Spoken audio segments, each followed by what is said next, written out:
నారాయణఖేడ్ అమృత్ 2.0 పథకం ద్వారా మంచినీటి సరఫరా శంకుస్థాపించిన పార్లమెంట్ సభ్యులు, ఖేడ్ శాసనసభ్యులు, జిల్లా collector Valluru Kranti, additional collector Chandrashekar. Narayankhed municipal పట్టణంలోని బస్టాండ్ ఎదురుగా ఉన్న జర్నలిస్టు కాలనీలో ఈరోజు నారాయణఖేడ్ పట్టణంలో అమృత్ 2.0 పథకం ద్వారా 13,50,00,000 రూపాయల నిధులతో మంచినీటి సరఫరా శంకుస్థాపించిన జహీరాబాద్ పార్లమెంట్ సభ్యులు సురేష్ కుమార్ షెట్కర్, గౌరవ నారాయణఖేడ్ శాసనసభ్యులు డాక్టర్ పటోలా సంజీవారెడ్డి, సంగారెడ్డి జిల్లా కలెక్టర్ శ్రీమతి వల్లూరి క్రాంతి మరియు జిల్లా అడిషనల్ కలెక్టర్ చంద్రశేఖర్.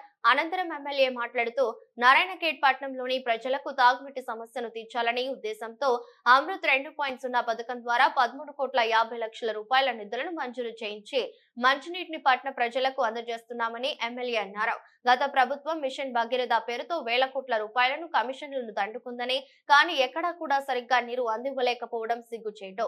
అలాగే గ్రామాలలో మరియు తండాలలో కూడా గత ప్రభుత్వం నిర్లక్ష్యం వలన నీటి సమస్య ఉంది. కావున ఇటు విషయాన్ని గమనించిన మా ప్రభుత్వం ఎక్కడా కూడా నీటి సమస్య ఉండకూడదని తగు చర్యలు చేపడుతున్నామని ఎమ్మెల్యే అన్నారు. కార్యక్రమంలో వారితో పాటు మున్సిపల్ కమిషనర్ జగ్జీవన్ మరియు municipal chairman Anand, Swaroop Shetkar, vice chairman Daram Shankar సేట్ మరియు వివేకానంద, రాజేష్ చౌహాన్, హనుమాన్లు, సద్దాం, రామకృష్ణ, నరసింహులు, మాజిద్, కౌన్సిలర్లు మరియు తహేర్ మండల అధ్యక్షులు వినోద్ పాటిల్, రమేష్ చౌహాన్, పండరిరెడ్డి, ముంతాజ్ సేట్, మాజీ ఎంపీటీసీలు మోహనుద్దీన్ తదితరులు పాల్గొన్నారు.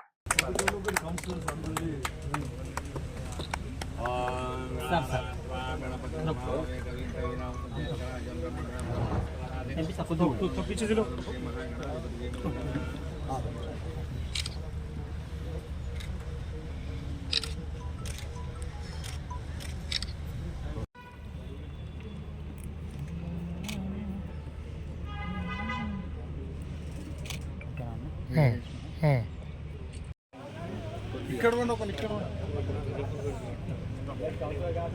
అందరూ అసలు కరెక్ట్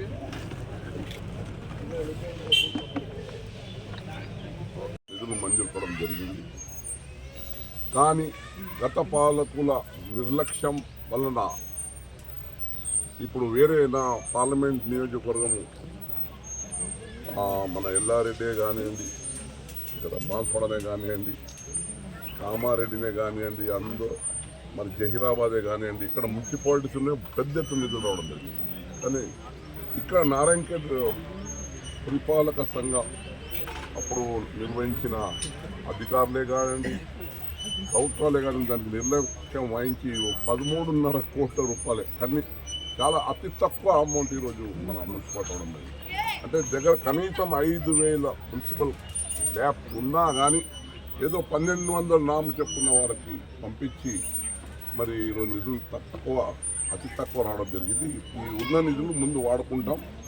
మరి దానికోసం మళ్ళీ కూడా మేము కొత్త ప్రపోజల్స్ మా జిల్లా కలెక్టర్ గారికి, మా శాసనసభ్యులు సంజీవరెడ్డి గారు, మేము మన municipal commissioner chairman Anand Shetkar గారు, మిగతా కౌన్సిలర్స్ అందరూ విన్నతి మేరకు మళ్ళీ కూడా రివైజ్ ఎస్టిమేట్ చేసి దీనికి ఎంత 5,000 పైన ఉన్న చెల్లుకున్న మున్సిపల్ ట్యాప్ ఇంకా ఎక్కువ నిధులు మంజూరు చేసి నారాయణఖేడ్ చాలా ఫాస్టెస్ట్ టౌన్, గ్రోయింగ్ టౌన్ ఇది మున్సిపాలిటీ. ప్రతి ఎన్నో కాలనీలు కొత్తగా వస్తూ ఉన్నాయి. ప్రతి ఇంటింటికి మరి మంజీర నీళ్ళు తాపాలన్న ఉద్దేశంతో మరి ఈ కార్యక్రమం కావాలి. దానికి ఇంకా నిధులు కావాలి. తప్పకుండా ఆ నిధులు కూడా తెచ్చి నారాయణఖేడ్లో ప్రతి ఇంటికి మరి మంజీర నీళ్ళు తాపుతాం. అది కూడా 24 గంటలు నీళ్ళు తాపాలన్న కార్యక్రమం మేము పెట్టుకుంటాం. ఎందుకంటే మీకు తెలుసు, గతంలో బోరెంచ నుంచి మోటార్ చాలు చేస్తే డైరెక్ట్ నారాయణఖేడ్ సంపులో పడేటట్లు అప్పుడు పైప్ లైన్ ఏర్పాటు చేయడం జరిగింది గతంలో. మరి ఇప్పుడు కూడా రేపు వచ్చే ఈ వాటర్ కూడా ఇప్పుడు డైరెక్ట్ పైప్ లైన్ మీరు మళ్ళీ సపరేట్ ఇస్తున్నారా ఈ స్కీమ్లో? ఖేడ్ పట్టణానికి 24 గంటలు నీళ్ళు ఇవ్వాలన్నదే మా కోరిక. ఇంకా అదనంగా నిధులు తెచ్చి ఇంకా పరిపూర్ణంగా ప్రతి ఇంటింటికి నీళ్ళు ఇచ్చే కార్యక్రమం చేస్తాం.